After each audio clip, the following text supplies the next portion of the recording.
Back in the 1770s, when America, the 13 colonies, were going through what they were going through with Great Britain, there were several brave men had to go around to the leaders and the folk to try to convince them to fight a battle that was basically unwinnable, and that's basically to overthrow Great Britain and fight them to get their independence. And while they were doing that, there were a lot of little battles that happened, little civil wars or whatever you want to call them. I'm not talking about the Civil War in the 1800s, North versus South. I'm not talking about that. I'm just talking about people just screaming and hollering because you have people that were just loyal to the crown. You know, they were loyal to what was going on, and they felt like, you know, the taxes were okay and how they were getting treated, it was okay. And that's what's going on today.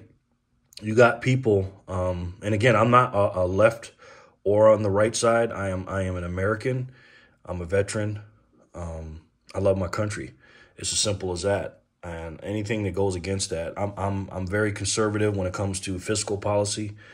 I'm socially liberal, and I'm socially compassionate. And I feel like, you know, I do have compassion, and I do feel sorry for some of these people that are going through what they're going through. But I don't know if you've noticed, it's the Pride Month this month, formerly known as June, and then you got Juneteenth coming up and everything else, and there are people fighting out here, and there's a lot of things that are I don't think I've ever seen this country in my lifetime, in my 48 years, and I'm sure it's, you know, of course it's happened before, like I was mentioning in the 1700s, that we've been this divided. And all I'm telling you guys, I'm not saying this to scare you or nothing like that. I'm just telling you just to be ready. And I'm not telling you to be violent or anything like that. I'm saying to be ready. Keep your head on the swivel and make sure that you have the essentials that you need. This is mostly a financial channel.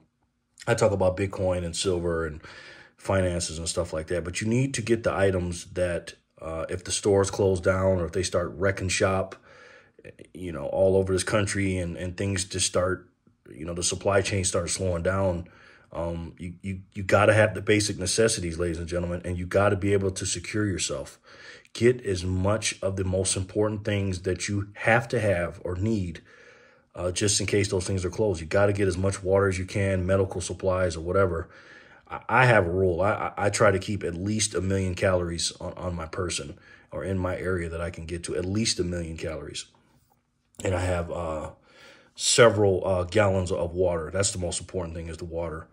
You can't live without that. So try to get as much as you can, but also try to get something that will help you, you know, make clean water or turn dirty water into clean water. So keep your head on the swivel. Make sure your family is secure. You have emergency situations, like you know what to do if something happens, or if you have to leave or you have to bunker down or whatever.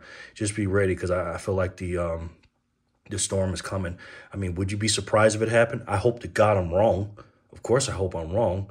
But, you know, if you see these big black clouds coming towards your way, and then all of a sudden it starts lightning and thundering and pouring down raining, are you going to be surprised? I'm making this video because I see those clouds, and I want you guys to see them too and open your eyes and make sure you and your family are okay. All right?